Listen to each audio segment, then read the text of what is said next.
नमस्ते, स्वागत है आप सभी का इनक्रेडिबल एजुकेशन में। आपके लिए मैं लेकर आई हूँ IBPS RRB मेंस एग्ज़ाम में पूछे जाने वाले कंप्यूटर के मोस्ट इंपॉर्टेंट क्वेश्चन। तो चलिए शुरू करते हैं बिना समय गवाए। यहाँ पे देखिए पहला क्वेश्चन पूछा गया है, HTTP में TT क्या है। ठीक है, आपको वो HTTP का पहली बात तो पूरा नाम पता होना चाहिए। इस तरह से भी क्वेश्चन आ जाता है कि HTTP स्टैंड्स फॉर या HTTP फुल फॉर्म, तो आपको पता होना चाहिए इसका पूरा नाम हाइपर टेक्स्ट ट्रांसफ़र प्रोटोकॉल है। ठीक है, तो अब आपको TT का मीनिंग इसमें पता चल गया होगा क्या है, हाइपर टेक्स्ट ट्रांसफ़र प्रोटोकॉल। तो टेक्स्ट ट्रांसफ़र जो है इसका, इसमें जो ये TT है उसका मीनिंग है। तो टेक्स्ट ट्रांसफ़र देखिए कहाँ पे लिया है, टेक्स्ट ट्रांसफ़र हमारा ऑप्शन नंबर 8 पर दिया हुआ है, तो हम इसको मार्क कर देंगे। आ जाएंगे नेक्स्ट क्वेश्चन पे। देखिए नेक्स्ट क्वेश्चन में यहाँ पे हमसे पूछा जा रहा है, जब उपयोगकर्ता कंप्यूटर के माध्यम से सूचना का आदान प्रदान करता है तो इसे क्या कहते हैं। देखिए जब उपयोगकर्ता या यूज़र कंप्यूटर के माध्यम से सूचना का आदान प्रदान यानी कि ट्रांसफ़र करता है तो इसे कहते हैं ग्राफिकल यूज़र इंटरफेस। कई बार ये भी पूछा जाता है कि ग्राफिकल यूज़र इंटरफेस मतलब इसका जो है शॉर्ट नेम क्या है, या GUI का पूरा नाम क्या है। तो ग्राफिकल यूज़र इंटरफेस होता है तो GUI भी कहते हैं इसे। ठीक है, चलिए नेक्स्ट क्वेश्चन पे आते हैं। देखिए नेक्स्ट क्वेश्चन यहाँ पे पूछ रहा है कि इलेक्ट्रॉनिक की सहायता से एक स्थान से दूसरे स्थान पर सूचना प्रेषित करने की प्रक्रिया को क्या कहते हैं। तो उसे देखिए कहते हैं दूरसंचार। डायरेक्ट आंसर पे आ जाते हैं, दूरसंचार कहते हैं। नेक्स्ट क्वेश्चन देख लेते हैं। देखिए नेक्स्ट क्वेश्चन क्या कह रहा है, कोई कंप्यूटर एनालॉग डेटा को पहचाने और समझे इसके लिए पहले उसे डीकोड किया जाना होगा। ठीक है, डीकोड किया जाना होगा। इसका आंसर होगा ऑप्शन नंबर C पे है, इसे मार्क कर रहे हैं और नेक्स्ट क्वेश्चन पे आ जाते हैं। नेक्स्ट क्वेश्चन देखिए यहाँ पे पूछ रहा है कि एकीकृत परिपथ जिसे IC कहते हैं के आविष्कार से किस पीढ़ी का जन्म हुआ। तो एक तो देखिए इस तरह से क्वेश्चन भी बनता है कि IC का पूरा नाम क्या है। तो देखिए IC यानी इंटीग्रेटेड सर्किट भी कहते हैं। क्या कहते हैं, इंटीग्रेटेड सर्किट। के आविष्कार से किस पीढ़ी या जनरेशन का जन्म हुआ। तो देखिए ये तृतीय पीढ़ी में IC यूज़ किए जाने लगे। तो यहाँ पे तृतीय या थर्ड जनरेशन जिसे कहते हैं, थर्ड जनरेशन। तो थर्ड जनरेशन के साथ जाएंगे, ऑप्शन नंबर C यहाँ पर करेक्ट है। नेक्स्ट क्वेश्चन पे आ जाते हैं। देखिए ये वाला क्वेश्चन कई बार पूछा जा चुका है। इस क्वेश्चन में पूछ रहे हैं कि किस मेमोरी को एक्सेस करने में कम समय लगता है। इसमें कुछ 4 ऑप्शंस आपके पास हैं। इसमें पूछ रहे हैं कि which memory takes less time to access. देखिए अगर हम इन 4 ऑप्शंस की बात करें तो रजिस्टर मेमोरी जो है वो कम समय लेती है, या register memory takes less time to access. तो इसमें थर्ड वाला जो है वो रजिस्टर मेमोरी करेक्ट होगा। चलिए इसको मार्क कर देते हैं। आ जाते हैं नेक्स्ट क्वेश्चन पे। देखिए नेक्स्ट क्वेश्चन यहाँ पे हमसे पूछ रहा है कि बिट स्टैंड्स फॉर या बिट का पूरा नाम क्या है। तो देखिए bit stands for binary digit. ठीक है, बाइनरी डिजिट इसका पूरा नाम है। चलिए नेक्स्ट क्वेश्चन देख लेते हैं। देखिए नेक्स्ट क्वेश्चन में यहाँ पे हमसे पूछा जा रहा है DVD का आविष्कार कब हुआ, व्हेन वाज DVD इन्वेंटेड। तो देखिए DVD का आविष्कार हुआ था 1995 में, 1995 में DVD का आविष्कार हुआ था। कहाँ पे दिया है, ऑप्शन नंबर 1 पे हमारा आंसर है। इसको हम यहाँ पे मार्क कर देंगे। आ जाएंगे नेक्स्ट क्वेश्चन पे। देखिए नेक्स्ट क्वेश्चन में पूछा जा रहा है मिनी कंप्यूटर का विकास कब हुआ, mini computer developed in which year. तो देखिए मिनी कंप्यूटर का आविष्कार हुआ था 1965 में। कब हुआ था, 1965 में हुआ था। ध्यान रखिएगा कहाँ पे दिया, ऑप्शन नंबर 3 पे हमारा आंसर है। इसको मार्क करके आ जाएंगे नेक्स्ट क्वेश्चन पे।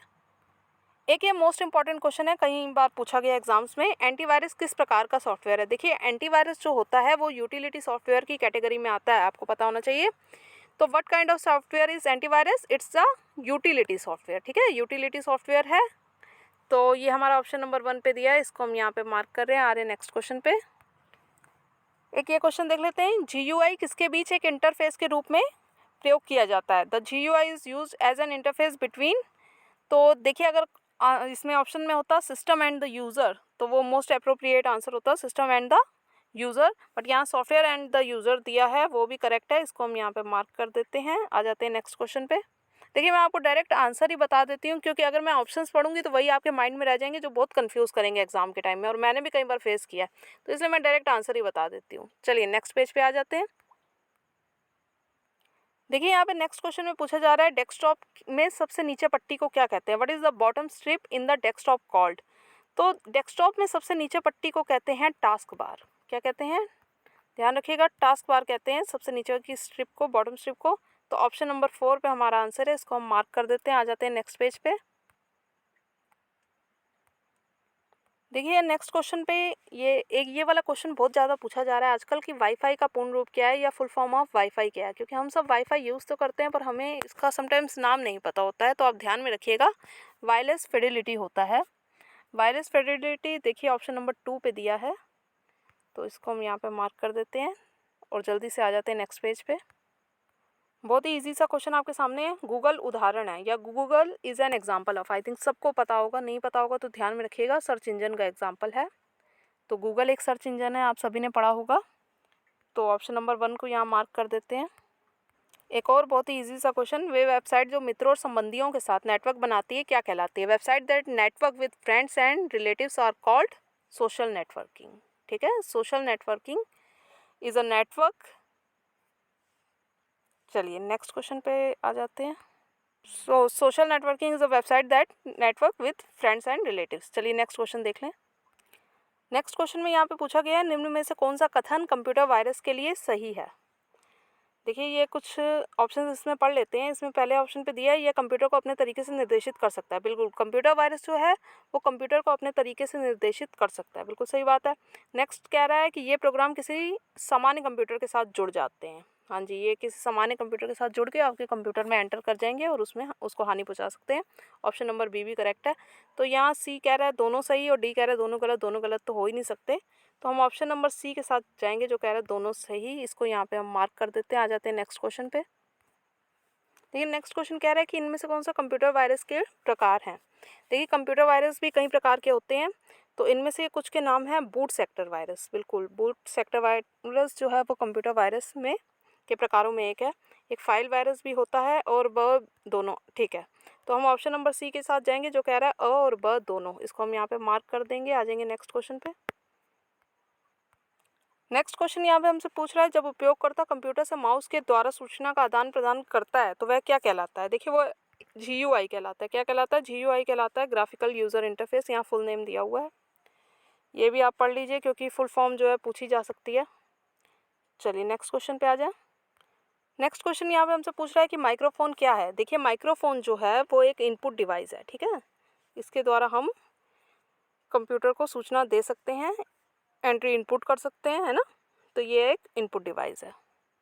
नेक्स्ट क्वेश्चन यहाँ पे पूछ रहा है कि बार कोडिंग किसका उदाहरण है? देखिए बार कोडिंग भी एक इनपुट डिवाइस का उदाहरण है। चलिए नेक्स्ट क्वेश्चन पे आ जाए। देखिए नेक्स्ट क्वेश्चन में यहाँ पे पूछ रहा है कि निर्वात ट्यूब। निर्वात ट्यूब को देखिए इंग्लिश में कहते हैं वैक्यूम ट्यूब। यह किससे संबंधित है? तो देखिए ये फर्स्ट जनरेशन कंप्यूटर से, ठीक है, फर्स्ट जनरेशन कंप्यूटर से कनेक्टेड है। तो यहाँ पर हमारा दिया हुआ है प्रथम पीढ़ी कंप्यूटर या फर्स्ट जनरेशन कंप्यूटर। तो वैक्यूम ट्यूब की बात करेंगे तो ये फर्स्ट जनरेशन कंप्यूटर या प्रथम पीढ़ी कंप्यूटर से रिलेटेड है। चलिए नेक्स्ट क्वेश्चन पे आ जाए। देखिए कि ये चीज़ पूछ रहा है कि कीबोर्ड का प्रयोग किस पीढ़ी में हुआ था या किस जनरेशन में हुआ था? तो देखिए कीबोर्ड का प्रयोग हुआ था थर्ड जनरेशन में। कब हुआ था? थर्ड जनरेशन में हुआ था। और हिंदी में क्या कहेंगे? तृतीय पीढ़ी। तृतीय पीढ़ी, ऑप्शन नंबर सी यहाँ पर करेक्ट होगा। इसको हम मार्क कर देंगे। आ जाएंगे नेक्स्ट क्वेश्चन पे। देखिए नेक्स्ट क्वेश्चन में पूछ रहे हैं कि निम्न में से कौन सी शॉर्टकट की डेस्कटॉप को प्रदर्शित करने के लिए प्रयुक्त होती है? यानी डेस्कटॉप को डिस्प्ले करने के लिए कौन सी शॉर्टकट की यूज़ करेंगे? तो विंडोज़ लोगो प्लस डी। ठीक है, विंडोज़ के लोगो को प्रेस करते हुए डी को प्रेस करेंगे तो क्या होगा? ये जो डेस्कटॉप को प्रदर्शित करेगा, डिस्प्ले करेगा। चलिए नेक्स्ट क्वेश्चन पे आ जाएं। बहुत ही कॉमन से क्वेश्चन पूछा गया है, कंप्यूटर में कंटेंट कॉपी कर दूसरे स्थान पर रखना क्या कहलाता है? कंप्यूटर से कहीं से भी हम कंटेंट कॉपी करते हैं, उसको दूसरे स्थान पर रखते हैं, तो उसे क्या कहते हैं? पेस्ट करना। ठीक है, चलिए नेक्स्ट क्वेश्चन पे आ जाएं। इसमें तो समझाने जैसा कुछ नहीं है। एक और बहुत ही कॉमन सा क्वेश्चन है, अगर आपने कंप्यूटर कभी बेसिक नहीं चलाया होगा तभी आपको नहीं आता होगा, अदरवाइज आता ही होगा। नहीं आता होगा तो ध्यान में रखिएगा। अच्छा, ये कह रहा है कि कंप्यूटर डॉक्यूमेंट कंटेंट पेस्ट करने की शॉर्टकट की क्या है?